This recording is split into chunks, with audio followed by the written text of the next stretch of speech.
What can Damiere Byrd provide to the Chicago Bears in 2021? Before we get into it, I want to talk about the sponsor for this video, Otis.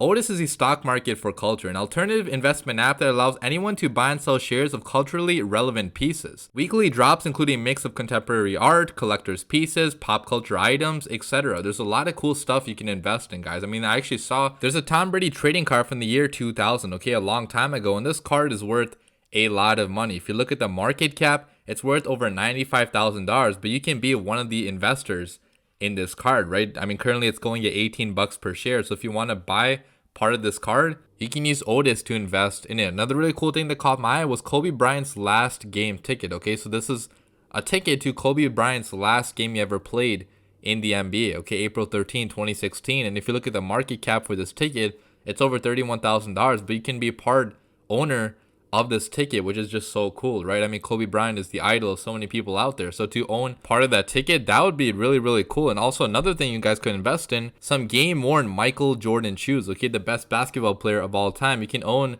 part of his shoes. Okay, the market cap for the shoes is $472,000, but you can be partial owner of these shoes, for $675 a share. So I think that's all really cool. And, there's also a lot of other items out there as well that you guys could invest in. Sign up for Otis with the link in my description. You can get your first share free when you fund your account. What's up, guys? I'm back with the Chicago Bears offseason update videos. If you're new here, be sure to subscribe for more Bears offseason content. I'll be coming out with Bears highlight videos, reaction videos, update videos, news videos, and so forth every single week of this offseason. So be sure to subscribe if you want all of that good stuff. But in today's video, I will be discussing Damiere Byrd, okay, the new wide receiver that we actually signed over this offseason. I actually did not even make a video about this guy, so apologies for that, but a lot of people have been talking about this guy recently, okay? Ever since in OTAs, we saw that highlight where Justin Fields threw a dart to Damiere Byrd for a touchdown, okay? A lot of people since then have been asking, who is this guy and what can he do for us this season, okay? Because truth be told, a lot of people don't really know who this guy is because obviously he's not really a big name in this league, okay? Maybe if you're a Patriots fan, maybe if you're a fan of him in college, then maybe you know who he is, but most casual and even normal fans of this game probably are not familiar with who he is. So in today's video, I'll be breaking down who Damiere Byrd is, what he has done in the past, and what he can do for our team moving forward. So yeah, in case you guys missed it, on May 4th, we signed wide receiver Damiere Byrd to a one-year deal worth only $1.1 million, so it's not really a lot that we're investing in this guy, okay? Only $1 million, that's no big deal, only for a year. So if he pans out, great. If he doesn't pan out, we're not really risking anything. So a good, contract by Ryan Pace, pretty much only a prove-it deal, which does make sense for a guy like this because if you look at what he has done in the NFL so far, it really hasn't been anything special, okay? If I read you guys his stats year by year, so he played college football at South Carolina, wasn't good enough to be drafted though, so he was signed as an undrafted free agent by the Carolina Panthers in 2015, okay, a while back. So 2015 he was signed, didn't play at all during his rookie season, but in 2016 he did have one catch for 16 yards, so again though, not that much. If you look at 2017, then he did have 10 receptions for only 105 yards, again, didn't really do that much. And go to 2018, he also only had one reception for 8 yards. So with the Carolina Panthers, he pretty much never saw playing time, okay, for whatever reason. So not really a good start to his career there. Then he goes to the Arizona Cardinals in 2019, where he does have a lot more success, okay, comparatively, okay, 32 receptions, 359 yards, a touchdown as well. So, a lot more success there, but still not really any defined role there where they were going to keep him for long term. So 2019, he gets cut by the Cardinals, and then he gets picked up by the New England Patriots last year, okay? And that's really where he did somewhat break out, okay? 47 receptions, 604 yards, an average of 12.9 yards per reception, a long of 42, one touchdown. That's actually a pretty decent coming out season, okay? For a guy that's an undrafted free agent, for a guy that never really saw playing time in this league,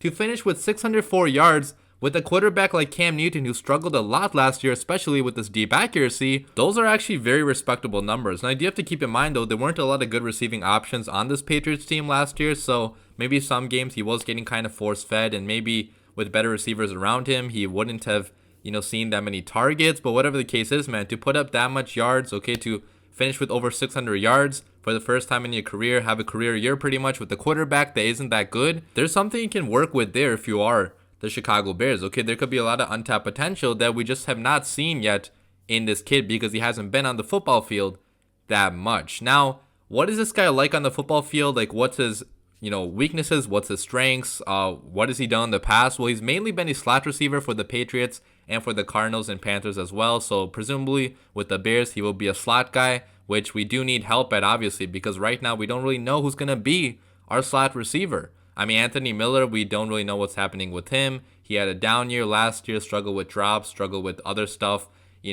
discipline issues in the playoff game especially. So we don't even know if Anthony Miller is going to be on this roster for next season.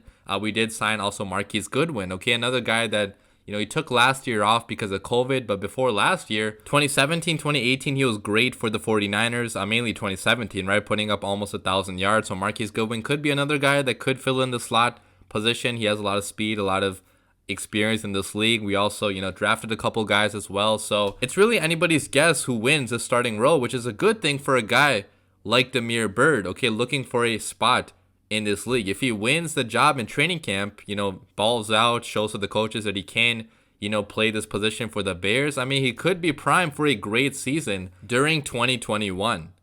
Damiere Byrd, guys, runs a 4.28 40-yard dash. Now, that time was clocked in 2015, so maybe it's a little bit slower, but I doubt it, guys. If you look at this guy's tape from last year with the Patriots, I'll throw a couple highlights on the screen right now. This guy is blazing fast. Okay, one of the fastest guys probably in the entire NFL. His acceleration, guys, is off the charts. Okay, his ability to get from his 20 to the opposing team's 20 on a dime, I mean, it's just ridiculous. Okay, this guy is one of the most explosive athletes in this entire league. And for a team like the Bears that's trying to add a lot more speed this offseason, presumably, I mean, if you look at all the other moves they made, they added Marquise Goodwin, another really fast guy. They drafted Daz Newsome, who broke his collarbone in OTAs, but he should be back by training camp. I mean, we have a lot of faster guys now on this team, and it makes sense because the Bears last year in explosive plays ranked almost dead last. Okay, and I know that's mainly due to our quarterbacks not being able to deliver the ball to our receivers, but if you look at our team last year, guys, I mean, Darnell Mooney was pretty much our only speed guy last year. I mean, Tariq Cohen got injured early on in the season, so we didn't have him for the majority of 2020. So we didn't have a lot of guys stretching the field, and that really did hurt our offense in 2020. Okay, you can't really stretch the field that much if you only have one guy that's capable of burning you down the field. And in today's NFL, guys, I mean, practically every single team now, they're looking for speedy options going down the field because that's the way the game is now. Okay, it's not as physical as it used to be. It's more about finesse now to some extent. Okay, you need guys that can turn 5-yard screen passes into 50, 60-yard gains. You need guys that can turn a 10-yard slant into a 90-yard touchdown, and we didn't have a lot of those guys on this team last year, but maybe now we do. And Damiere Byrd, guys, is definitely capable of being that guy for us. Okay, that's the role he's going to play on this team in 2021 if he can win a starting job. He's only 5'9", 180 pounds, so he's not going to be like a possession guy for us. He's not going to be a number one receiver, but every so often he could be our burner going down the field, or maybe in the slot, turning those slants, those screen passes into positive yardage. Now, last year with the Patriots, he did show the ability to make, defenders miss, force missed tackles, be able to have at least some yards after the catch. Okay, he didn't really have a phenomenal yards per reception, but again, that might be because Cam Newton really missed him on a lot of deep balls going down the field last year. Okay, kind of similar to how Darnell Mooney got missed by Nick Foles. Obviously not to that extent, but there were a couple deep balls last year which Cam Newton just simply flat out missed that could have boosted Byrd's numbers, which does excite me a lot because now we have a quarterback in Justin Fields who, if he plays this year, which he probably will play the majority of this year, I mean, he was one of the most accurate deep passers in all of college football. So if Justin Fields can get that deep ball going accurately, I mean, he has a lot of options now to go down the field too, and Damiere Byrd could be one of those guys. I mean, we already saw Justin Fields deliver a nice pass to him in OTAs. Why can't that not continue in real life, okay, in the real games? I mean, right now we don't really know who's going to be our slot guy, so if he just continues working hard, if he continues showing the coaches that he does deserve to have the starting job, maybe he could be our starting slot receiver for 2021 and beyond. It's way too early to say that right now, but the potential is definitely there based on everything I've seen on tape and on his highlights as well. Okay, this guy is only 28 years old, has barely played in the league yet. I mean, nobody seems to really give him a chance, but now the Bears are giving him a chance, and I hope he takes full advantage of that.